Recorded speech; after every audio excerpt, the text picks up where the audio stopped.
हमर साजन करे बहुते प्यार सखी सावन दिलदार सखीना। हमर साजन करे बहुते प्यार सखी सावन दिलदार सखीना। रोज बगियों में जाए फुलवा चुन चुन लियाए, फुलवा चुन चुन लियाए।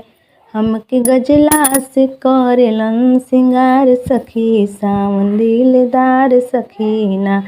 हमके गजला से करेलन सिंगार सखी सावन दिलदार सखीना।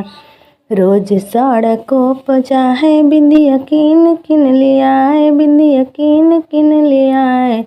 हमर बिंदिया से करेलन सिंगार सखी सावन दिलदार सखीना।